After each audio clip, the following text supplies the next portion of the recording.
શ્રી ભાવનગર જિલ્લા diamond association દ્વારા મકર સંક્રાંતિ નિમિત્તે ગૌશાળા પાંજરાપોળ માટે દાન એકઠું કરાયું। ભાવનગર શહેરના નિર્મલનગર ખાતે આવેલ શ્રી ભાવનગર જિલ્લા ડાયમંડ એસોસિએશન દ્વારા આગામી દિવસોમાં આવી રહેલ મકર સંક્રાંતિના પર્વને દિવસે લોકો ઉદાર હાથે દાન કરતા હોય છે અને આ દિવસે દાનનું અનેરું મહત્વ હોય, જેને લઈને ડાયમંડ એસોસિએશનના સભ્યો દ્વારા ગૌશાળા માટે દાન એકઠું કરવા માટે નિર્મલનગર માધવરત્ન બિલ્ડિંગ પાસે મંડપ નાખીને એસોસિએશનના સભ્યો દ્વારા લોકોને ઉદાર હાથે દાન કરવાની અપીલ કરવામાં આવી હતી। શ્રી ભાવનગર જિલ્લા ડાયમંડ એસોસિએશન દર વર્ષ મુજબ રૂટીન આમ તો મકર સંક્રાંતિ પર્વ નિમિત્તે દર વર્ષે અમે કાયમ માટે અહીંયા હીરા બજારમાં નિધિ ફંડ માટે એકત્રિત કરીએ છીએ।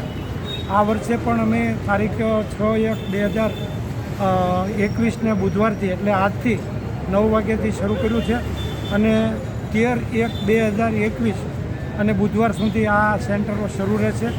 હીરા બજારમાં માધવરત્નની સામે અને ક્રિસ્ટલ બિલ્ડિંગની સામે 2 સેન્ટરો ઊભા કરવામાં આવ્યા છે। ત્યાં અમારા માણસો પણ બેઠા છે અને ત્યાં પાકી પહોંચ આપીને જ અમે ફંડ લઈએ છીએ।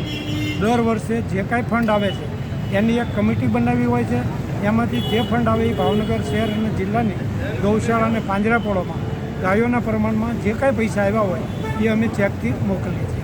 આનંદની વાત તો એક એ છે કે અમારે ધર્માદામાં જે હીરાઓ પડેલા હોય, ખોવાણા હોય, કોઈને મળ્યા હોય, એ દર વર્ષે વેપારીઓ ભેગા કરતા હોય અને એ પણ ધર્માદાના હીરા પણ અહીંયા સેન્ટર ઉપર જમા કરાવતા હોય છે અને એ અમારા વેપારીઓને કહી અને એમાંથી જે કાંઈ પૈસા આવે એ પણ અમે આ ગૌશાળામાં ને ફંડમાં મોકલતા હોય છે।